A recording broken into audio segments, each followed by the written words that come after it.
Hello, and welcome back to another episode of General Conference Conversations, a podcast where we have conversations about General Conference.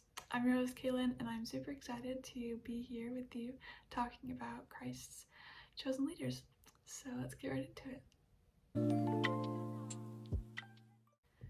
Today we are diving into the Saturday afternoon session, and I thought funny story. As I was preparing, I always once conference is done, I go through and map out what days I want to have episodes out and planning for it so that I can prepare and do all of this.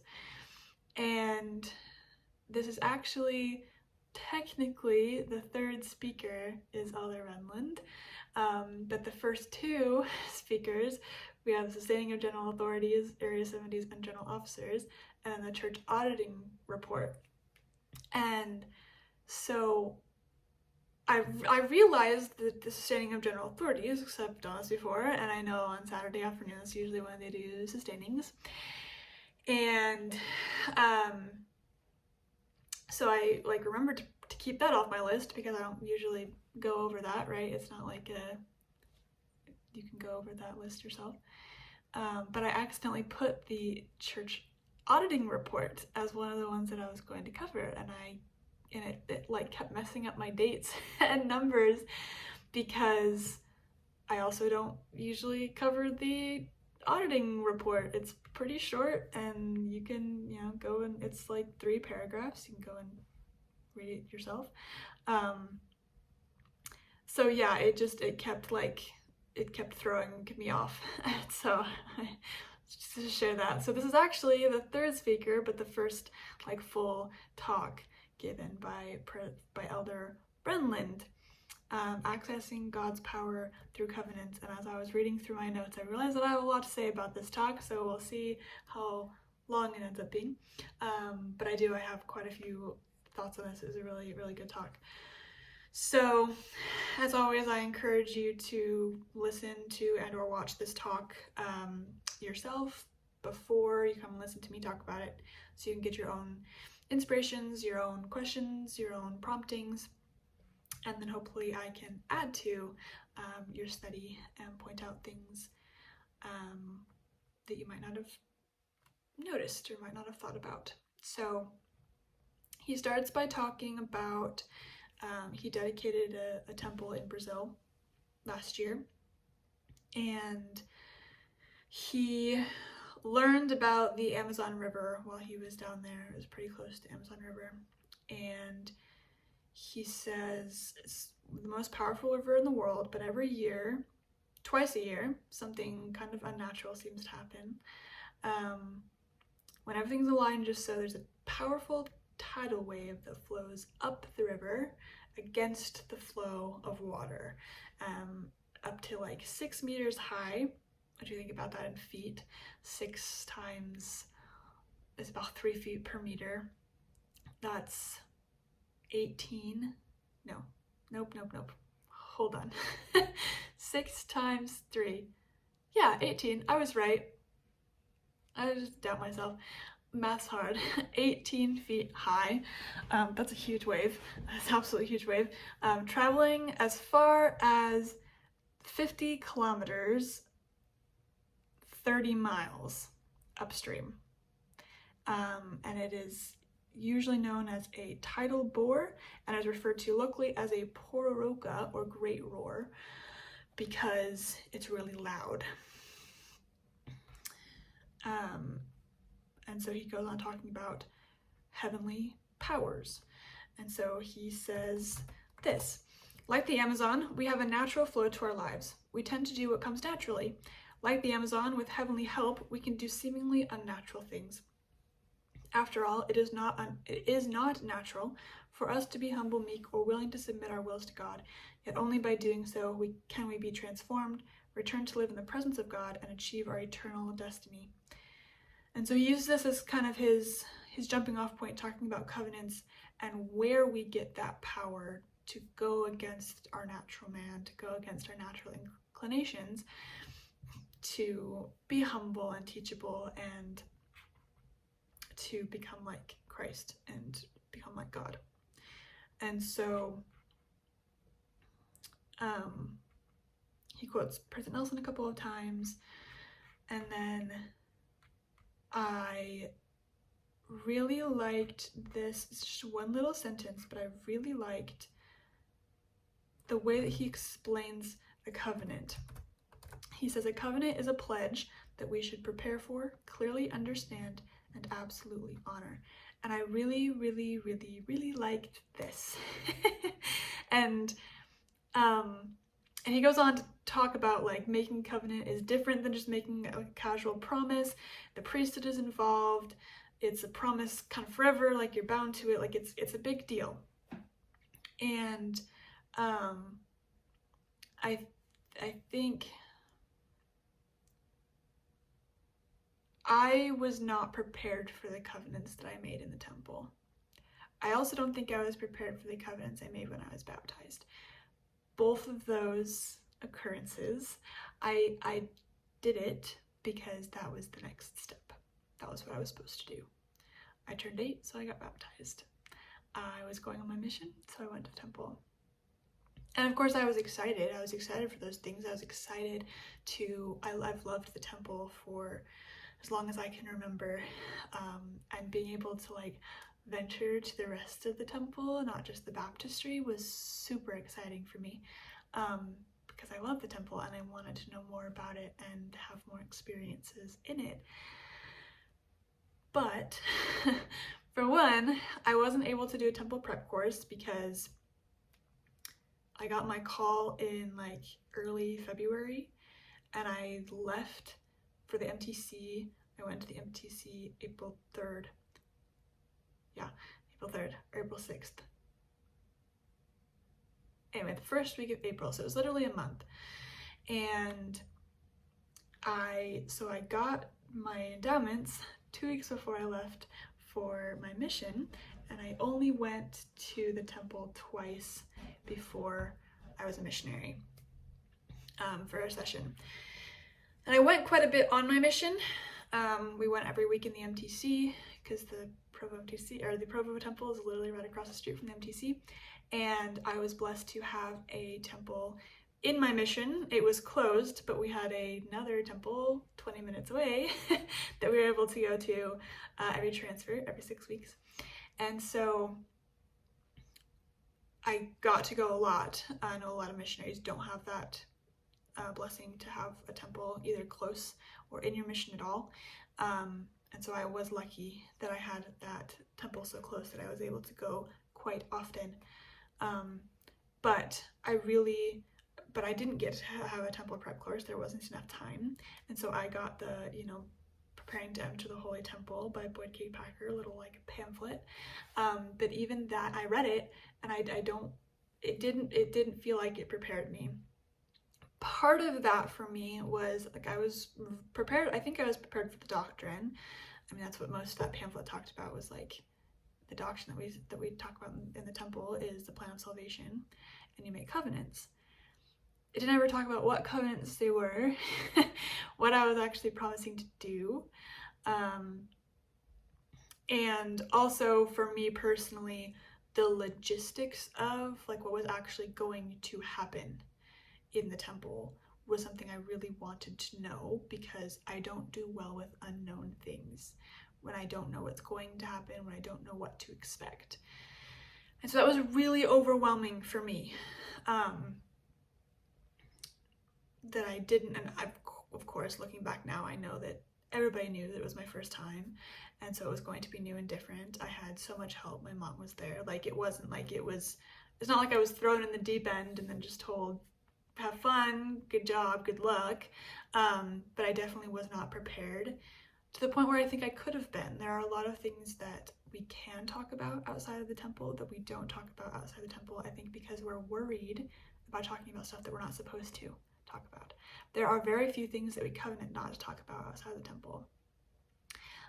We don't covenant not to talk about our covenants. We can talk about what we covenant in the temple, And he literally lists, I have this later, he lists all of the covenants that we make in the temple. And that's changed now in the mission or the temple prep courses. It lists all of the covenants that you make in the temple. They've also changed that in the temple before a session starts. There's an announcement. They're like the welcome message or whatever, lists and tells you exactly what covenants you're going to be making that day. And that was only changed in February of this year, February 2023. And so I think honestly, like it's getting better to the point where people who are going to the temple for the first time at least have an idea of what they're covenanting. I think it's better with baptism because we talk about baptism a lot more. But also I think we could be better about talking to 8-year-olds who are about to get baptized about what exactly they are covenanting, what exactly they are promising. So my first question is, I really want you to think about this. Were you prepared for the covenants you made at baptism or in the temple? I know baptism is a little different because 8 years old, that's a long time ago. Even for me, I don't remember a whole lot about my baptism. But were you prepared? Can you help other people be prepared? My sister-in-law is getting her endowment this Saturday.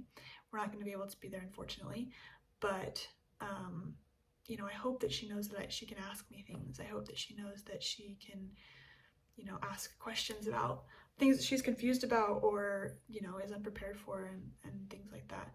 And I want to be better with my own children when they decide to be baptized and go to the temple about what they're going to expect and what they can expect to do.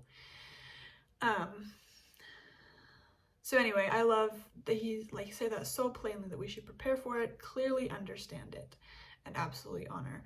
I mean, it's a big, like he said, it's a big deal. It's a big commitment that we're making between us and God. And that we should understand that we should know what we're getting into. It was very different when I got married. I had done proxy sealings before, and so I knew what the sealing promises and I know what the sealing ceremony looked like. I had participated as a proxy, and so I knew what I was going to be covenanting because I'd heard it before. And so I was prepared. I knew what I'd be covenanting with my husband on the day that we got married. And so that was a very different, there were still things that you don't do when you're doing proxy. There are parts to the live sealing ceremony that's different. And so there were still things that I didn't know what would happen. But at least that part of it, I knew what I was going to be covenanting. I knew what I was going to be promising my husband. And that actually took a lot of load off of my mind of that was something known. I knew what I was getting into, and I was excited to make those covenants with him. He also talks about the covenant path. He says, the term covenant path refers to a series of covenants whereby we come to Christ and connect to him. And I wanted to talk about that because I feel like sometimes when we talk about the covenant path, we think of it as this one way to do everything, and only if you do everything in your life this exact one way, that's the only way you're going to get back to God.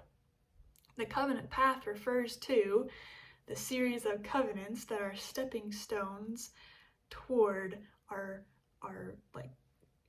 eternal goal of becoming like Christ and returning to God. It's a path, it's stepping stones. The covenants they're not check boxes that, oh, I baptized, oh, I got my initiatory, oh, I got my endowment, oh, I'm sealed, now I'm good. It's not a checklist, it's a path. And a powerful path that through those stepping stones, through that path, we make commitments with God and we have a stronger relationship with Jesus Christ, but it is a path. And that path, the covenant path, looks different for everybody. Not everybody is baptized when they're 8. Not everybody gets their endowments when they're in their 20s. Not everybody gets sealed in their 20s, right? Not everybody gets sealed, period. And so it looks really different. And I've loved in recent years, I didn't have a problem with my endowments because I went on a mission. But for years and years and years, even when my best friend was only a couple years older than me, 2 years older than me, and she didn't go on a mission, and she's not married yet, but she wanted to get her endowments taken out. I think around the time she turned like 18, 19, she felt like she was ready to get her endowments. And at the time, her stake president was very firm on women get their endowments when they get married or they go on a mission. They don't get them for anything else. And so she had to wait. She waited until she went into her YSA ward, and she was able to get her endowments then. But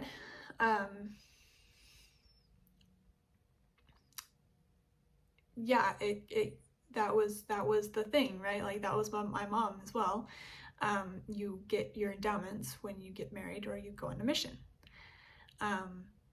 I think same for men. It's a little bit more what's the word, common, that they would go on a mission, and so they'd get it when they're 19, 20, whatever.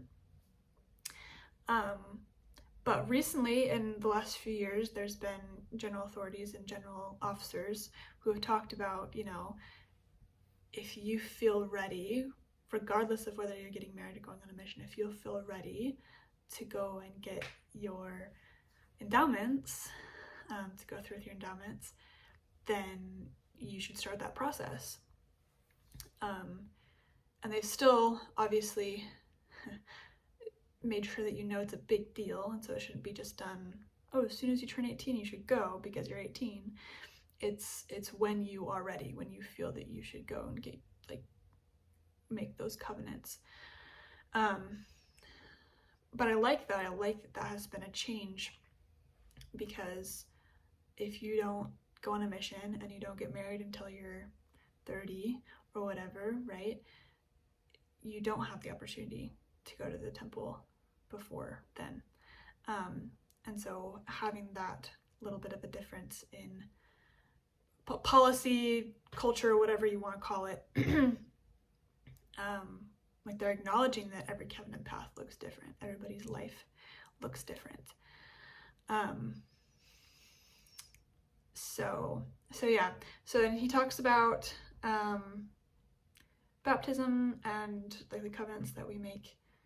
And this is kind of a long quote, but I thought it was really, really good, because it was not that it felt like jammed in here. It felt pretty natural, but it was also kind of not off topic, but it didn't seem like it really fit with everything else he was talking about. But it does, because he's talking about the covenants we make at baptism.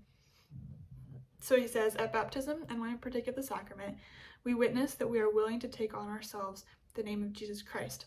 In this context, let us be mindful of the Old Testament commandment, thou shalt not take the name of the Lord thy God in vain. To our modern ears, this sounds like a prohibition against irreverently using the Lord's name. The commandment includes that, but its injunction is even more profound. The Hebrew word translated as take means to lift up or carry, as one would a banner that identifies oneself as an individual or group. The word translated as vain means empty or deceptive. The commandment to not take the Lord's name in vain can thus mean you should not identify yourself as a disciple of Jesus Christ unless you intend to represent him well. And I remember seeing a post on Instagram, and it's been years and years ago, talking about this, that it's not just saying, oh my God, or like using the Lord's name, either Lord or God, as like a swear word, which is a form of this, right? It is because you're using it in a way that's not actually like, it's empty, like you said, empty or deceptive. I sometimes say, "Oh Lord, help me," because I'm literally saying, like, "Lord, help me." I am praying to you out loud, right? That's, to me, that's not taking the Lord's name in vain, because I'm literally asking for his help out loud. But I like that he puts this in here, that it's not just taking the Lord's name in vain in the way that we always say with the language and like swearing and things like that, but also representing Christ well and using his name for causes that are actually causes that Christ fought for and preached about, and not using it in a way that disparages others. And there are definitely times in history when powerful people have used their status as a Christian, their beliefs, their faith in Christ, to do horrible things to other people in the name of Christ, in the name of God. And that is not cool. That's an understatement, but that's not cool. And there are people today who use their faith and the name of God to do terrible things and to treat people not the way that Christ would treat them. And that's it makes me really sad that there are people who profess to love Christ and are so mean and horrible to his children. So I just wanted to point that out. And then, as I said, he goes through the covenants that you make in the temple, and I just wanted to read these really quickly, because I like that he just lists them off. I think it's really cool. And if you haven't been through an endowment session, if you have not been endowed, you can hear what one day you might be making these covenants. In the endowment, we covenant first to strive to keep the commandments of God. Second, to repent with a broken heart and contrite spirit. Third, to live the gospel of Jesus Christ. We do this by exercising faith in him, making covenants with God as we receive the ordinances of salvation and exaltation, keeping those covenants throughout our lives, and striving to live the two great commandments to love God and neighbor. We covenant fourth, to keep the law of chastity, and fifth, to dedicate ourselves and everything the Lord blesses us with to build up his church. And these, of course, aren't exactly how they're talked about in the temple endowment. They're all like the law of sacrifice, the law of chastity, the law of consecration. I'm doing these out of order, so don't quote me on this, but like I said, you can find it in the temple prep manual, a teacher's manual. They have them all listed out by law of gospel, law of whatever. So yes, so I love that he lists those out so plainly. I'm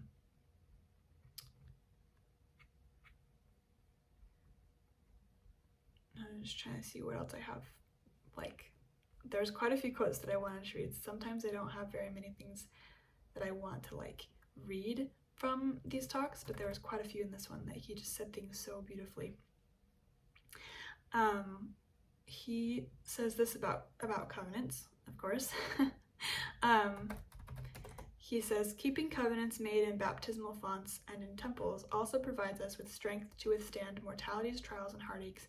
The doctrine associated with these covenants eases our way and provides hope, comfort, and peace. And I have this note down. I don't remember why this made me think of this, but apparently it did, because I made this note when I was studying this the other day. So as part of Roots Tech a few months ago, they did a leadership training with Elder Bednar and Elder Gong, and a couple of other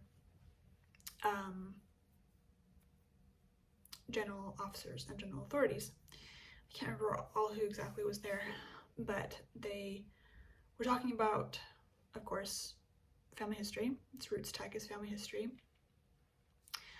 But they also were talking about the temples And Elder Bednar talked about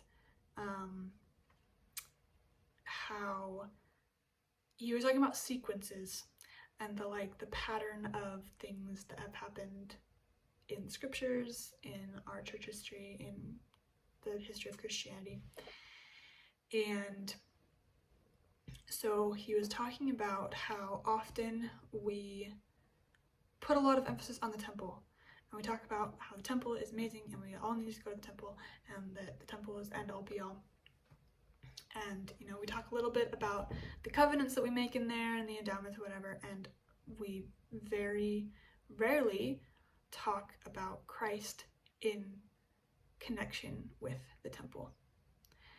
And he's like, that's not how we should be talking about it. That's we should be, the sequence, the proper sequence is to nurture our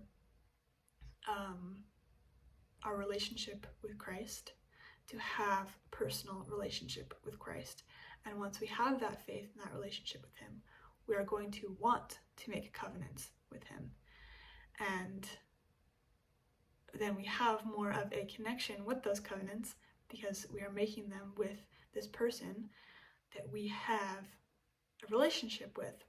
And the temple is where we do that. Yes, the temple is important because it is where we make covenants with Christ and with God. And so he was just like, it just needs to be switched a little bit. We need to have an emphasis on a different part of that sequence. And he talked about that with missions as well. He was like, when we have such an emphasis on missions, and especially with young men, we have such an emphasis on them going on a mission, that we sometimes neglect the importance of preparing for having an actual relationship with Christ, right? And preparing to receive the Melchizedek priesthood for elders, and then to have those covenants, prepare to have those covenants, like Elder Renlund talks about, being prepared for them and completely clearly understanding them and being prepared to make that big of a commitment, and then to go on the mission and to spread that joy that they have had because they have a relationship with Christ and because they have made covenants with him.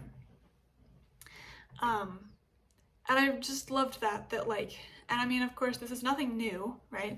We've had talks about this for years, of putting Christ at the center of things. And there's been a lot of changes, policy changes and procedural changes. Even in the temple, the changes that they made in February, there's many parts of the endowment ceremony is a weird word to say that, but it is a ceremony, that as part of the visual aids that they have pictures of Christ that weren't actually there before, still pictures of him. Of course, Christ has always been a huge part of the endowment session, his role in the plan of salvation, but having pictures that we all recognize and have seen all of our lives. They also, this is a small change, but I think it's cool, when you are on the Family Search app, when you go to get temple names, when you hit find the temple ready names, you hit that button, when it pops up for you to choose what ordinance you're wanting to do, it pops up with a picture of Christ. And it's just a small reminder of that's the reason that you're taking these names, is so that these people can have a closer relationship with Christ, that they can have the choice to accept him and accept his gospel in the next life. And that's really cool. It's really powerful. So I have loved that, and I've loved the emphasis and just the small things that we have done, even changing the logo of the Gospel Library app to be the Christus picture, and just little things like that. I think we can do even bigger things like that. But I I thought of that, I think also just in relation to this whole talk, that as we are preparing to go to the temple for the first time, but also to go back to the temple as we go and do names for the dead and do more sessions once we are endowed, or do proxy sealings or baptisms even, that we remember why we're there. We remember the reason that we are making these covenants and the power that can come from them.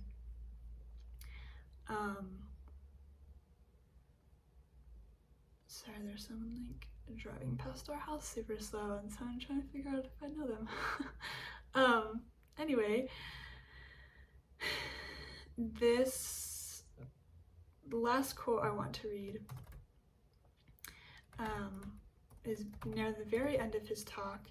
He says, "As you walk the covenant path from baptism to the temple and throughout life, I promise you power to go against the natural worldly flow, power to learn, power to repent and be sanctified, power to find hope, comfort, and even joy as you face life's challenges. I promise you and your family protection against the influence of the adversary, especially when you make the temple a major focus in your life." And that's really cool. That's an apostolic blessing. It's an apostolic promise coming from an apostle of the Lord.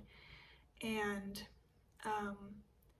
I think sometimes we forget the promises that we are made as we keep those covenants, that we are promised to have the Spirit to always be with us, and there's power that comes in that. And when we make those covenants, as we strive to keep them, we are promised an outpouring of the Spirit. We are promised greater access to God himself and God's power in the priesthood. I think we forget sometimes that the endowment is an endowment of power. That's the full name. We just say endowment. But when Joseph Smith was introducing it, it was the endowment of power, getting an endowment of power. I think about that sometimes, the power that we get, the power that we are promised as we make those covenants and keep those covenants in our lives. And so that's my second question, is how have you felt power through your covenants, baptismal or temple? If you have not been to the temple yet, your baptismal covenants, what power have you felt through those covenants? So that's all I've got for you. But to recap those questions, how have you felt power through your covenants, baptismal or temple covenants? And then I lost my spot. Were you prepared for the covenants you made in the baptism, at baptism or in the temple? I think that's really important to reflect on, so that we can be better going forward for our youth and kids that are going to be making those covenants, to better understand the covenants that they're making and to be completely prepared for that commitment. So those are the questions. As for further reading, there were quite a few footnotes that he either put extra quotes in, extra explanations. Some of them do have, like I said, quotes, and then the talks those quotes are from. So I decided, instead of writing out all of those talks by name, I would just do the footnotes so that you can go through those footnotes, because not only does he reference those talks, he also gives a little bit of commentary on them, or quotes specifically from those talks that aren't in his actual talk. So, and of course I will put these in the show notes so you don't have to struggle to scribble these down, but the ones that I noticed, footnotes 7, 11, 13, 17, 18, and 19. All looked like they had pretty good extra stuff to look into if that's something that you want to study more. And then he did specifically quote a couple of times, or reference a couple of times, Overcome the World and Find Rest by President Nelson, which was last conference, October of 2022, which I have a video and an episode about. So if you're curious or wanting to read that talk specifically, that was a really powerful talk. So yeah, so if you're looking for some extra study, you can look into those things. But that's kind of all I've got for you today. But thank you so much for listening and or watching this episode of General Conference Conversations. I'm truly glad that truly happy that people are listening and watching and hopefully getting something from what I share and the takeaways that I have in my experiences, questions that I ask. Be sure to follow me. I'm on Instagram and Facebook. And you can subscribe on YouTube, follow on your podcatcher of choice to get updated on new episodes that come out. And as always, comment, leave a review, email me, message me on any of the social medias I'm on, and tell me your thoughts. I'd love to have conversations with you about your experiences. And all of that will be in the show notes if you are curious and wanting to get a hold of me. So that's all I've got for you. So I'll talk to you next time.